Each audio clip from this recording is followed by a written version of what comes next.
Il y a très longtemps, dans nos forêts, lorsque le printemps faisait son apparition, les Amérindiens recueillaient la sève des érables pour en faire du sirop. Ils disaient que le sirop leur donnait beaucoup d'énergie. Aujourd'hui, nous produisons aussi du sirop d'érable. Mais comme les Amérindiens, il faut attendre que la neige commence à fondre. C'est à ce moment que la sève monte dans le tronc de l'érable, qu'elle se mêle à l'amidon emmagasiné l'été précédent et qu'elle se transforme en eau d'érable. Autrefois, l'acériculteur récoltait l'eau d'érable à l'aide de chaudières. De nos jours, celui-ci utilise généralement un système de tubulure, ce qui permet d'assurer un transport rapide de l'eau, de l'érable à la cabane à sucre.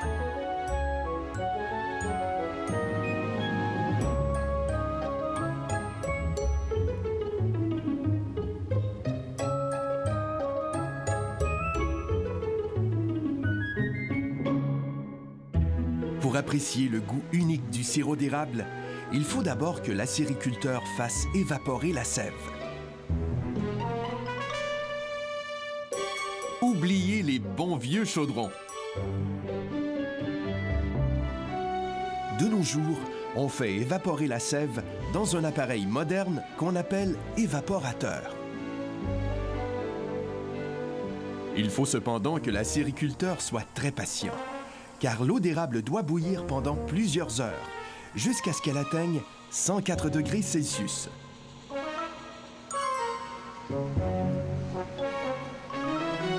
Aussi, celui-ci doit être très attentif, effectuer fréquemment des mesures et prendre grand soin de sa production. Tout ce travail en vaut vraiment le coup, car il permet enfin d'obtenir le résultat tant attendu. Du sirop d'érable prêt à être savouré pour son goût exceptionnel, mais aussi pour sa grande valeur nutritive. Absolument, car le sirop d'érable est un sucre qui contient plusieurs minéraux et vitamines, tels que le calcium, le magnésium et le zinc. Et quand l'acériculteur fait évaporer l'eau d'érable au-delà de 104 degrés Celsius, il produit le même bon goût.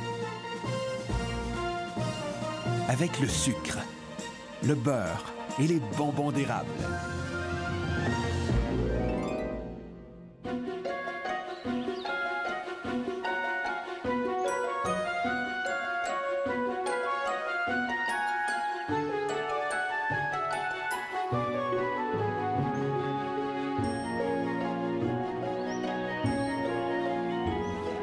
Le moment est maintenant venu d'accueillir les visiteurs.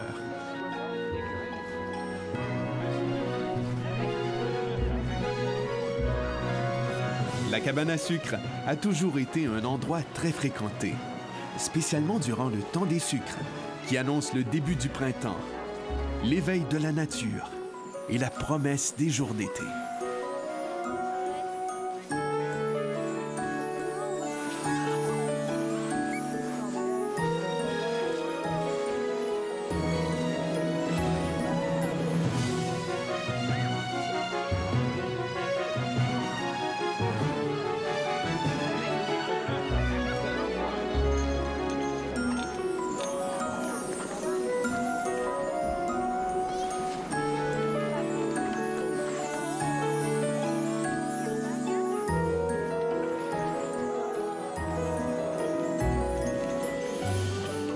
C'est en quelque sorte un nouveau départ que tous attendent depuis longtemps.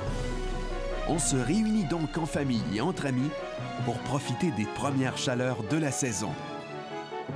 Voilà de merveilleux moments qui donnent faim.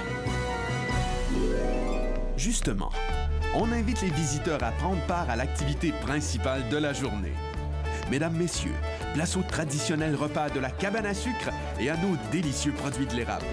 Cette année encore, c'est un véritable plaisir pour les yeux et en particulier pour les papilles gustatives. Comme toujours, c'est la soupe aux pois qui ouvre le bal.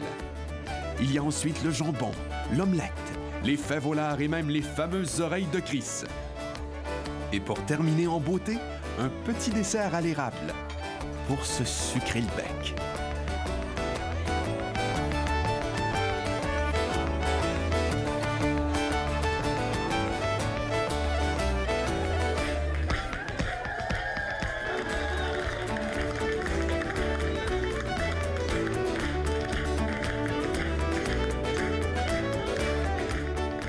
L'érable est toujours au cœur de ce moment particulièrement excitant. Et cette fois, c'est la délicieuse tire qui est à l'honneur et qui fait des heureux.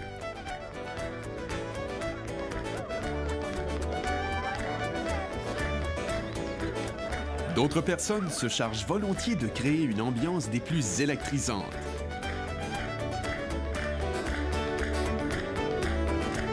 Il suffit d'abord de se dégourdir les jambes.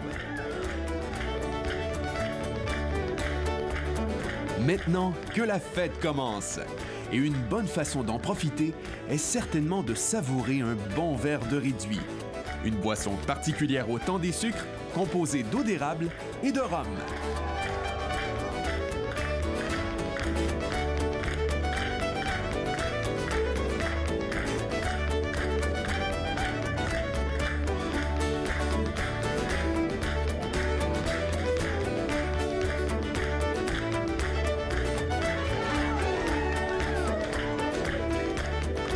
Visiblement, avec une telle ambiance, la soirée n'est pas prête de se terminer.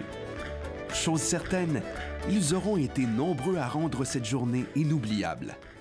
Une autre journée qui s'inscrit dans l'une des plus belles traditions de notre pays.